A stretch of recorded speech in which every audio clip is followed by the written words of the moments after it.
Évangile de Luc chapitre 6. Il arriva, un jour de sabbat appelé second premier, que Jésus traversait des champs de blé. Ses disciples arrachaient des épis et les mangeaient, après les avoir froissés dans leurs mains.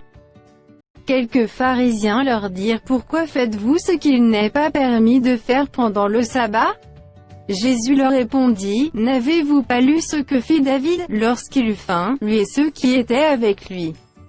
Comment il entra dans la maison de Dieu, prit les pains de proposition, en mangea, et en donna à ceux qui étaient avec lui, bien qu'il ne soit permis qu'aux sacrificateurs de les manger? Et il leur dit: Le Fils de l'homme est maître même du sabbat. Il arriva, un autre jour de sabbat, que Jésus entra dans la synagogue, et qu'il enseignait. Il s'y trouvait un homme dont la main droite était sèche.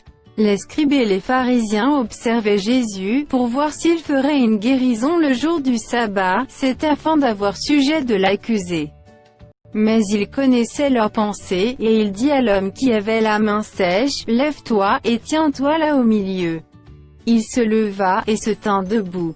Et Jésus leur dit: Je vous demande s'il est permis, le jour du sabbat, de faire du bien ou de faire du mal, de sauver une personne ou de la tuer. Alors promenant ses regards sur eux tous, il dit à l'homme: Fais-t'en ta main. Il le fit, et sa main fut guérie. Ils furent remplis de fureur, et ils se consultèrent pour savoir ce qu'ils feraient à Jésus. En ce temps-là, Jésus se rendit sur la montagne pour prier, et il passa toute la nuit à prier Dieu. Quand le jour parut, il appela ses disciples, et il en choisit 12, auxquels il donna le nom d'apôtres.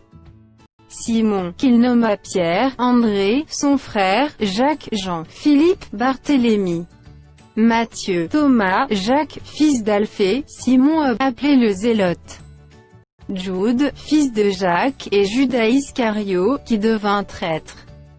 Il descendit avec eux, et s'arrêta sur un plateau, où se trouvait une foule de ses disciples et une multitude de peuples de toute la Judée, de Jérusalem, et de la contrée maritime de Tyr et de Sidon.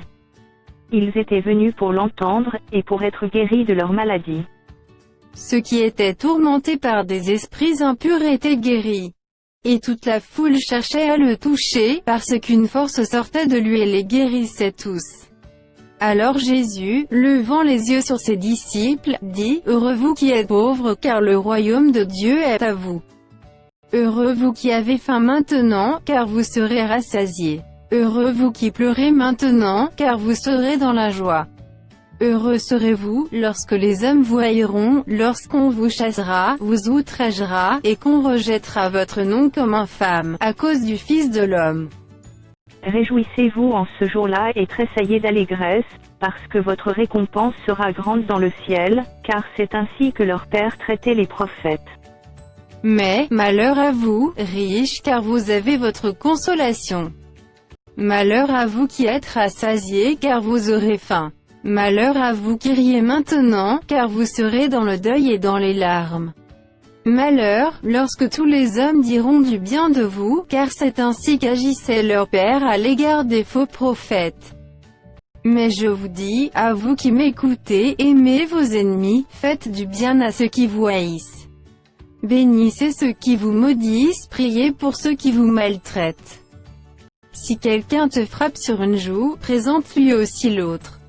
Si quelqu'un prend ton manteau, ne l'empêche pas de prendre encore ta tunique. Donne à quiconque te demande, et ne réclame pas ton bien à celui qui s'en empare. Ce que vous voulez que les hommes fassent pour vous, faites-le de même pour eux. Si vous aimez ceux qui vous aiment, quel gré vous en saura-t-on? Les pécheurs aussi aiment ceux qui les aiment. Si vous faites du bien à ceux qui vous font du bien, quel gré vous en saura-t-on? Les pécheurs aussi agissent de même. Et si vous prêtez à ceux de qui vous espérez recevoir, quel gré vous en saura-t-on? Les pécheurs aussi prêtent aux pécheurs, afin de recevoir la pareille. Mais aimez vos ennemis, faites du bien, et prêtez sans rien espérer. Et votre récompense sera grande, et vous serez fils du Très-Haut, car il est bon pour les ingrats et pour les méchants. Soyez donc miséricordieux, comme votre Père est miséricordieux. Ne jugez point, et vous ne serez point jugés, ne condamnez point, et vous ne serez point condamnés, absolvez, et vous serez absous. donnez, et il vous sera donné, on versera dans votre sein une bonne mesure, serrée, secouée et qui déborde, car on vous mesurera avec la mesure dont vous vous serez servi. Il leur dit aussi cette parabole, un aveugle peut-il conduire un aveugle? Ne tomberont-ils pas tous deux dans une fosse? Le disciple n'est pas plus que le maître, mais tout disciple accompli sera comme son maître. Pourquoi vois-tu la paille qui est dans l'œil de ton frère, et n'aperçois-tu pas la poutre qui est dans ton œil? Ou comment peux-tu dire à ton frère, frère, laisse-moi ôter la paille qui est dans ton œil, toi qui ne vois pas la poutre qui est dans le tien? Hypocrite, ôte premièrement la poutre de ton œil, et alors tu verras comment ôter la paille qui est dans l'œil de ton frère. Ce n'est pas un bon arbre qui porte du mauvais fruit, ni un mauvais arbre qui porte du bon fruit. Car chaque arbre se connaît à son fruit. On ne cueille pas des figues sur des épines, et l'on ne vendange pas des raisins sur des ronces. L'homme bon tire de bonnes choses du bon trésor de son cœur, et le méchant tire de mauvaises choses de son mauvais trésor, car c'est de l'abondance du cœur que la bouche parle. Pourquoi m'appelez-vous Seigneur, Seigneur, et ne faites-vous pas ce que je dis? Je vous montrerai à qui est semblable tout homme qui vient à moi, entend mes paroles, et les met en pratique. Il est semblable à un homme qui, bâtissant une maison, a creusé profondément, et a posé le fondement sur le roc. Une inondation est venue, et le torrent s'est jeté contre cette maison, sans pouvoir l'ébranler, parce qu'elle était bien bâtie. Mais celui qui entend, et ne met pas en pratique, est semblable à un homme qui a bâti une maison sur la terre, sans fondement. Le torrent s'est jeté contre elle, aussitôt elle est tombée, et la ruine de cette maison a été grande.